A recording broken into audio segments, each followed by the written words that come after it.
at the house, 14 straight if they can beat the Cavaliers here tonight. It'll be a fun game to watch. We'll see how Mozgov mixes in with his group of guys. I'm kind of interested to see Mozgov and Kevin Love and how the two of them play on the floor at the same time. Traditionally, against Golden State, Kevin Love has had great performances. In his career, he averages 30 points and 15 rebounds a game against Golden State. And just in general for the Cavs, Kevin Love has averaged 25.5 points, 12.5 rebounds over the last 4 games for the Cavs, filling in the gap, getting some extra touches, which is what you would expect there for him filling in the gap there. As well, Kyrie Irving coming off of that 38-point game the other night in the loss to Houston. Let's see what the Cavs do. I don't know whether it's wise to expect them to go beat a hot, cohesively well-built, that was the way I wanted to say it, Golden State Warriors team, but it should be a fun game to watch. They get up and down the court. Cavaliers, you're going to need they need to talk to the Buckeyes. They need their conditioning going for them tonight. Should be fun, though, as we check out some Cavs hoops. Again, it's late night, West Coast, 10:30 tip-off Eastern time.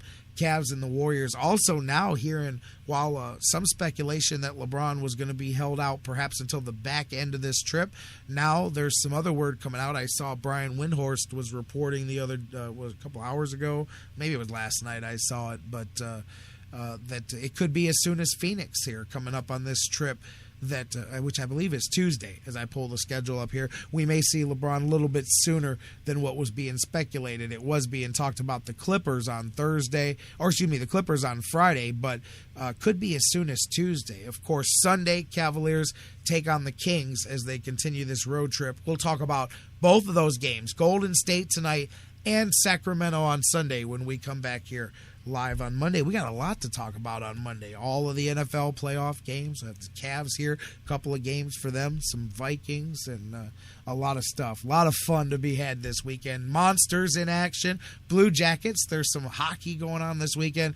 Monsters looking to snap their 2-game skid. Doug Plagans apologizes. He was going to be with us here today. We talked actually earlier on during the show, Doug and I, off the air, and he's got a broadcast tonight. He's still very much under the weather. I said, hey, you rest up until game time tonight. We'll get you back on early next week. Doug will be here Tuesday as usual, but he's been down all week with it. Monsters in Rochester as they look to snap that 2-game losing streak. You can hear Doug call the action over on, I think he's on WHK here. 7:05 puck drop tonight.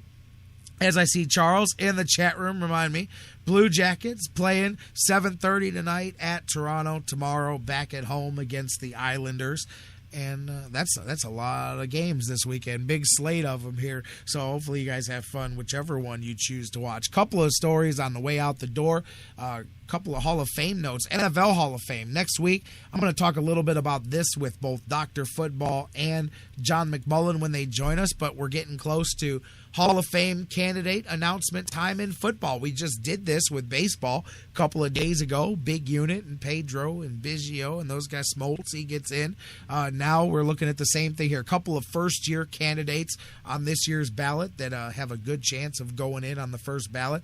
Junior Seau, Kurt Warner, Orlando Pace, former Buckeye, on the list there. Some carryovers from last year, too. Morton Anderson, one of the best kickers of all time. I think that he definitely ends up in there. Jerome Bettis, Tim Brown, Don Coryell going in there. Legendary coach. Remember, he ran that Chargers offense. Terrell Davis, running back for the Broncos over the years. Tony Dungy's up on the list. Kevin Green. I remember Kevin Green. He was a Steeler / Panther / wrestler out there. Big friend of Hulk Hogan. Charles Haley, Marvin Harrison, another carryover. There's some, that's a polarizing figure there, too. Some people look at some of the off-the-field stuff as well. Jimmy Johnson, legendary coach. Will Shields, John Lynch. There are a lot of big names in this one. And you got Bill Polian and Ron Wolf, both in the contributor list as well. So a lot of that. And, of course, the Super Bowl weekend, the day before the Super Bowl, the finalists will be announced who is going in to the Hall of Fame. So we'll talk about that next week. I'm interested in seeing some of you guys and McMullen, see where some guys are on who goes in, who doesn't. And we'll talk about that next week. Speaking of College Football Hall of Fame, they announced who is going in their latest class. Former Buckeyes head coach Jim Tressel tops the list of guys heading into this year's College Football Hall of Fame class. Bill Snyder, Kansas State coach as well, goes in. Ricky Williams from Texas. Brian Bosworth from Oklahoma going to see. Boz, you do get to go back to college after all. Of course, those commercials that he's been starring in here. Johnny Manziel will be in those commercials as well very soon, saying, please take me back to college. But anyways, looking over some of the other lists, Trev Alberts, I remember him at Nebraska. You've got quite a few other guys. Tom Gatewood, Dick Duran, Yale running back, former NFL coach. Zach Thomas from Texas Tech, Art Still from Kentucky, a lot of guys. And Hall of Fame class up for it there. College football edition. There you go, guys. Bruce, perfect way to wrap that story up. Said maybe he'll get a tattoo saying Hall of Fame. You knew we had to get a tattoo joke in there somewhere. Tressel going to the College Football Hall of Fame. Final story for me for the week, and I teased it heading into this segment because if this had been me, there'd be no Sports Fix today. I would no longer be amongst the living, I'm pretty sure. Who knows? When you fight for your life, you're able to do things that you didn't think you could do. But how about this story out of Miami, out of South Florida? Former Miami Dolphins fullback Rob Conrad gets in an accident in his fishing boat Wednesday night in the middle of the Atlantic Ocean, and he swam over 9 miles to get himself back to shore. I was telling a friend this story last night, and he goes, dude, I can't swim a quarter of a mile. Do you have any idea how long 9 miles in the water at night, in the cold, in the dark, and all of that is? According to the Coast Guard, Conrad fell from his 36-foot boat that was operating on autopilot and was in the water for almost 12 hours and swam, as we said, over 9 miles to shore to save his life. And he was treated at the hospital for hypothermia.